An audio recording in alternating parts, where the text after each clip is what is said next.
Bună dimineața, de la Curtișoara, sunt în Gorj, în drum spre Stuttgart și m-am oprit aici la Muzeul Arhitecturii Populare din Curtișoara. Am dormit acolo cu camperul în parcare la acest muzeu pentru că era un pic cam târziu și am zis să nu exagerez, mai ales că în general vreau să călătoresc slow travel, să pot admira arhitectura. De exemplu, aici în Gorj este o arhitectură a caselor extraordinar de frumoasă, mie îmi place foarte mult și vreau să văd cum arată acest muzeu. Este destul de frig, sunt -6 grade și mergem să aflăm mai multe informații și să vedem acest muzeu. Muzeul Arhitecturii Populare din Curtișoara, Gorj.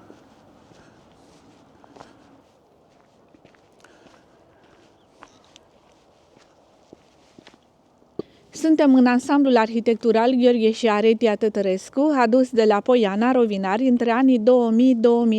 Acest ansamblu e compus din casa Antonie Mogoș, cumpărată de la familia Mogoș pentru că i-a plăcut domnului Gheorghe Tătărescu foarte mult arhitectura exterioară și interioară.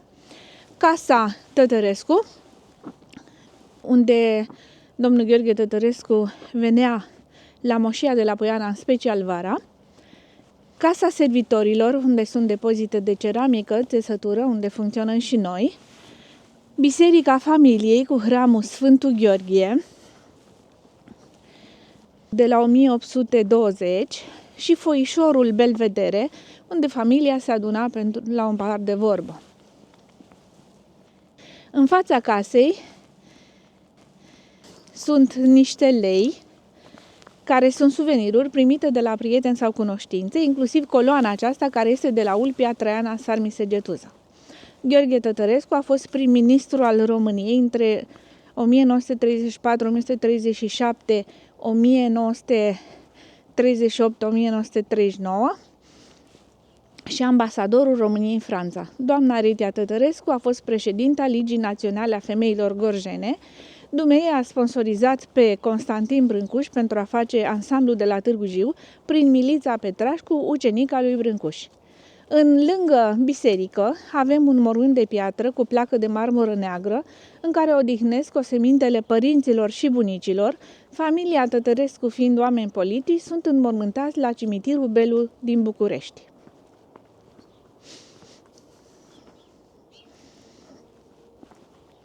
Ne îndreptăm spre poarta autentică de la intrarea în biserică.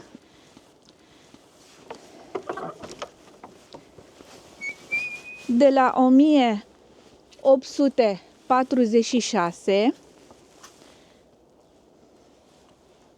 cu aceste aranjamente florale pe ambii stâlpi, având la bază rozeta soarele, care reprezintă viața,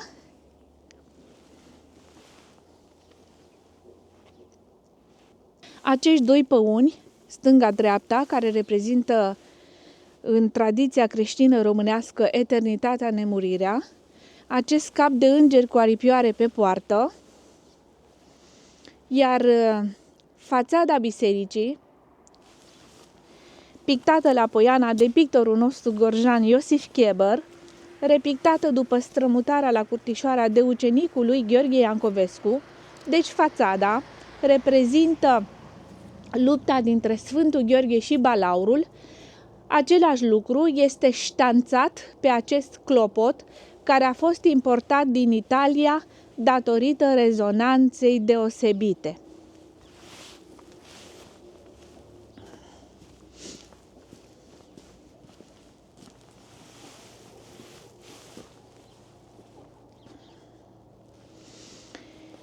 Intrăm în Muzeul Arhitecturii Populare de la Curtișoara, care a fost înființat în 17 august 1975 în jurul Culei Cornoiu. Cula Cornoiu există în acest vechi amplasament, o avem în fundal după stâlp, deci există în acest vechi amplasament de peste 270 de ani, a fost al lui Radu Piștescu din Curtișoara, el n-a avut copii, a donat moșia logofătului Cornea un nepot din partea soției sale Idita, ultimul moștenitor, Speranța, în 1927, a vândut moșia lui Constantin Neamțu din Craiova, mare moșier, bancher și politician al vremii, care a fost arestat și a murit la închisoarea din Gherla. Aici unde suntem, pe proprietatea lui Constantin Negreanu de la Țicleni, o casă stil culă, având la parter o scară interioară și o pivniță generoasă, la etaj o singură intrare, 2 dăi, în partea stângă odaia de locuit, în partea dreaptă casa cu foc sau bucătăria, o casă generoasă cu scările din trunchi masiv de copac,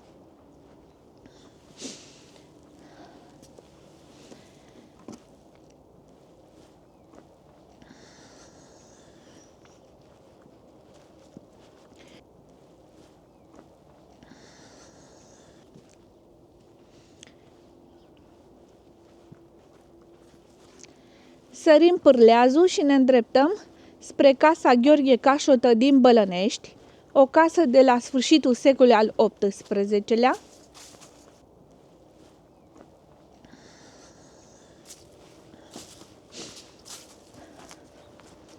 În partea stângă avem pătulul, în partea dreaptă casa, sub casă este singura casă care are beci sub nivelul solului.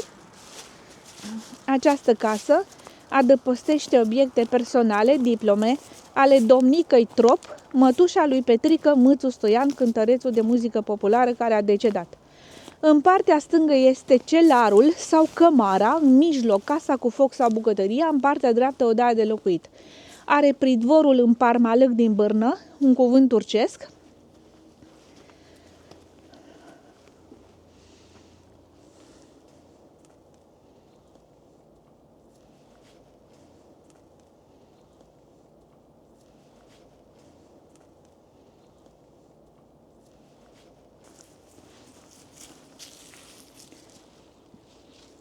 Când vecinii se înțelegeau, exista această trecere, scurtătură sau pârleaz, pe care o mai trecem o dată și ne îndreptăm spre Casa Anescu din Pârâul Pripor, Ciuperceni Gorj, casă de lăutari romi.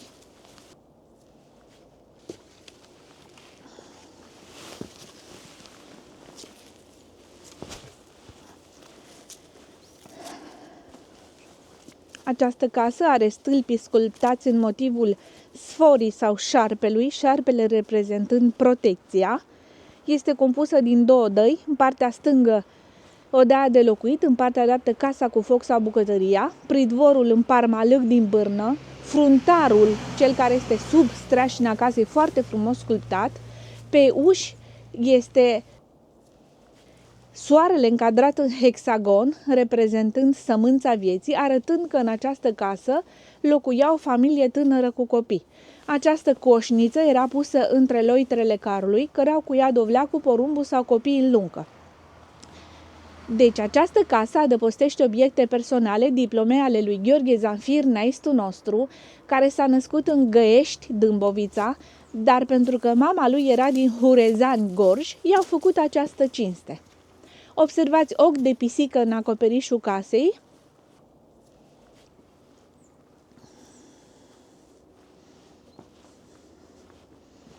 Ieșim de pe proprietatea Casei Anescu, din Pârâul Pripor, Ciuperceni Gorj, și avem aici poarta de la intrarea în curte. Avem niște simboluri. Acesta este simbolul soarelui, reprezentând viața, simbolul scării pisicii, simbolul dintelui de lup și simbolul seminței vieții, soarele încadrat în hexagon.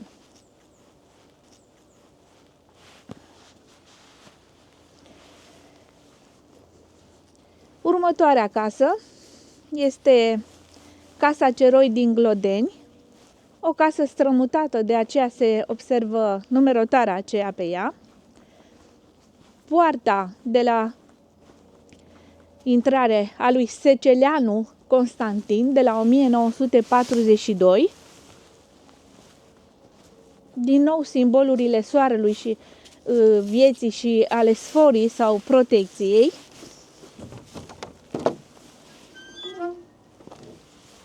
Această casă are un pridvor foarte generos. În partea stângă pe colț este cămara, lângă casa cu foc sau bucătăria, dreapta odaia de locuit. Observați stâlpii sculptați în motivul dragonului, iar la baza stâlpului Neaceroi își agăța hamul de la cal de acest capăt. Acest obiectiv din prispă este un lin sau un zdropșitor de struguri în care fetele necăsătorite, îmbrăcate în costum popular, desculțe, își zdrobeau strugurii pentru a obține mustul și, după fermentare, vinul.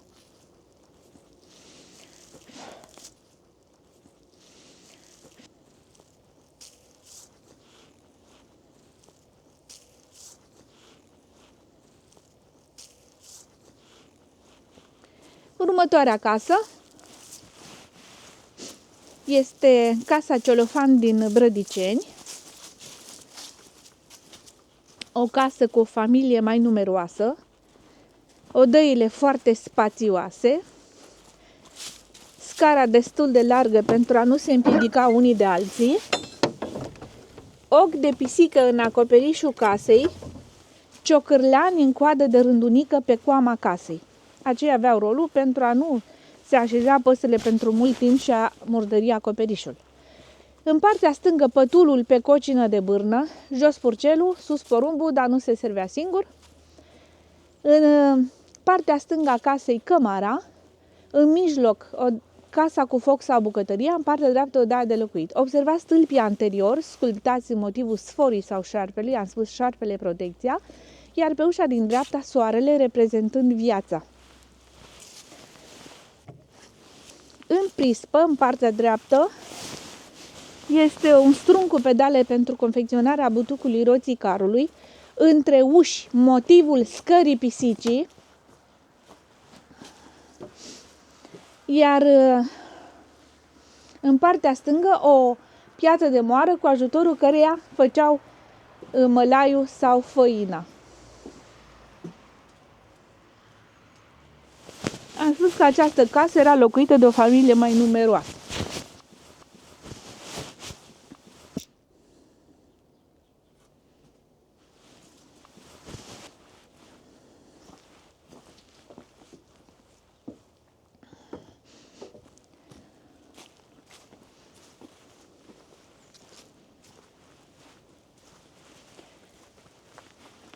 Și acum suntem pe ulița satului, după casa Brădiceni, în partea stângă, este fântâna cu cumpănă. Dincolo de fântâna cu cumpănă este o piuă de bătut nimic cu 4 maie de la Padeș sau spălătoria satului.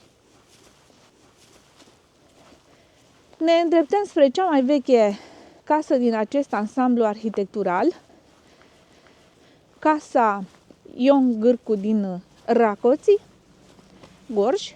Deci casele sunt aduse doar din Gorj, case de oameni înstăriți. Deci cea mai veche casă de la 1726.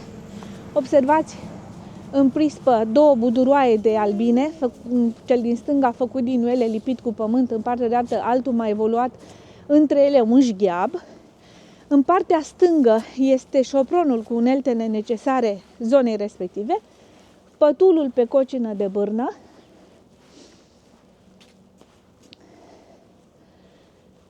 ferestrele foarte mici, au fost acoperite cu bășică de porc iarna, de pentru că s-a dus bășica, s-a pus geam. Următoarea casă este o casă de meșteri Olar de la Găleșoaia, de la 1879, pridvorul traforat în motivul soarelui, stâlpii sculptați în motivul scării pisicii, o casă monocelulară, pe pivniță, unde era atelierul de olărit, construită din bârnă în 4 muchii. Zona aceasta nu mai există în ziua de astăzi, fiind zonă minieră. Ieșim din ulița satului și ne îndreptăm spre o casă de cheabur sau de boiernaș de la jumătatea secolului al XVIII-lea, Casa Colțescu din Cărbunești sat, care are la parter două pivnițe generoase cu intrări separate, la etaj 2 odăi. În partea stângă, casa cu foc sau bucătăria, în partea dreaptă odea de locuit, iar pe partea lateral stângă este umblătoarea cu punte acoperită sau toaleta.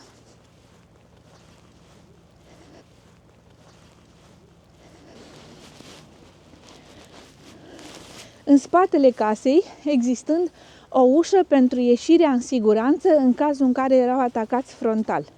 Vorbim încă de vremea turcilor.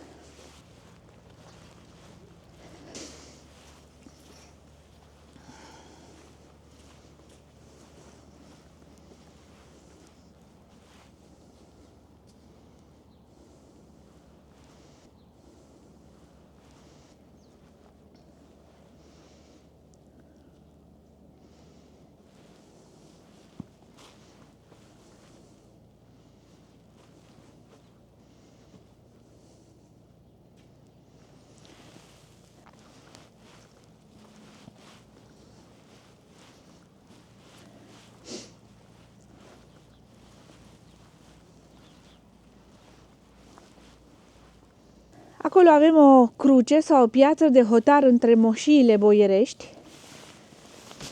scrisă în limba chirilică.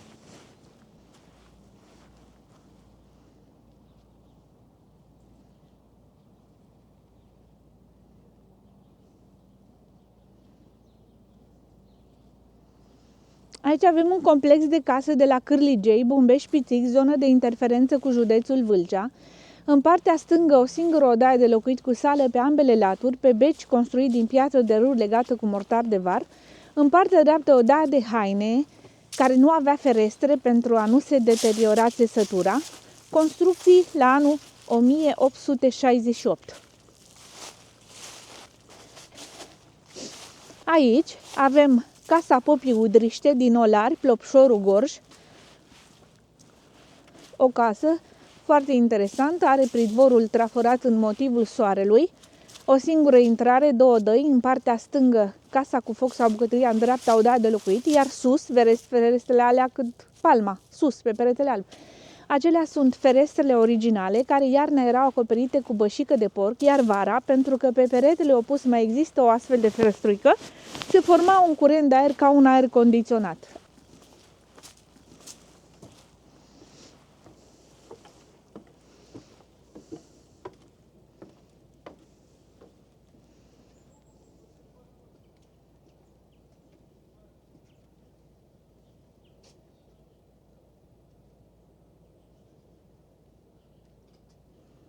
Aici, sub încadramentul ușii pivniței frumos sculptat, este pisania casei scrisă în limba chirilică și o traducem.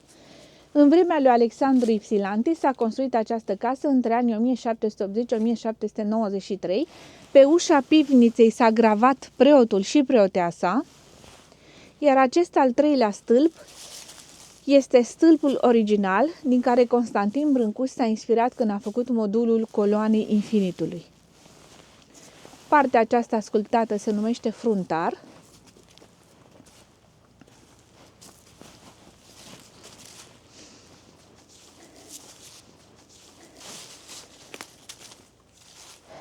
Aici, în partea dreaptă, avem o batoză sau combină importată din Ungaria, trasă de 3 perechi de boi și 3 rapăioase. Dincolo de ea, acoperită cu negru, este o mașinărie numită darac, cu ajutorul căreia se făceau în cantități industriale fuioarele sau caierele de lână. Aici avem un foișor unde se poate servi masa vara când veniți pe la noi și aveți ceva la rucsac. În partea stângă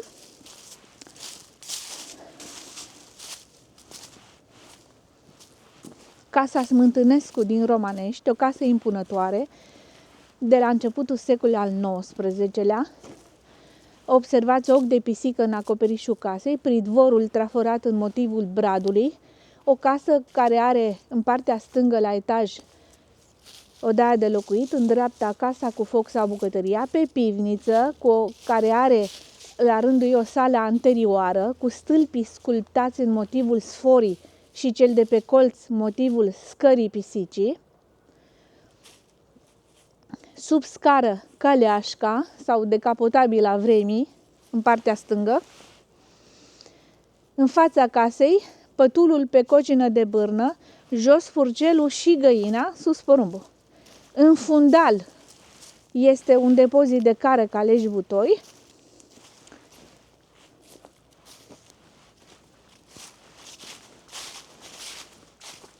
Aici, după această casă, este o pivniță de deal de la Bălănești, zonă viticolă, unde fiecare proprietar de vie avea o astfel de pivniță unde se nea vinul și țuica.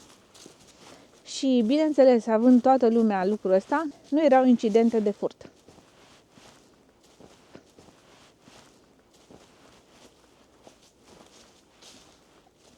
Asta e sanie. Da, o sanie.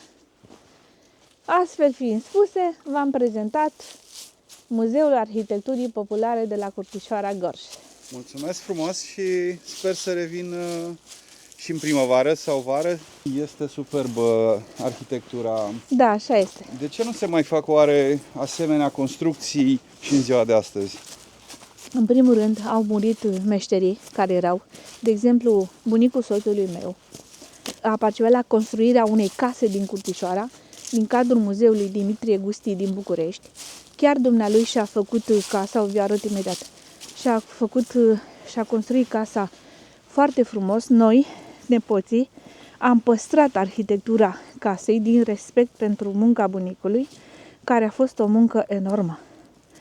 Și din respect pentru dumnealui am renovat interiorul, iar exteriorul l-am păstrat. Dacă ajungeți în zona Gorjului, negreșit să ajungeți și la acest muzeu. Este Muzeul Arhitecturii Populare din Gorj. Aveți ce vedea.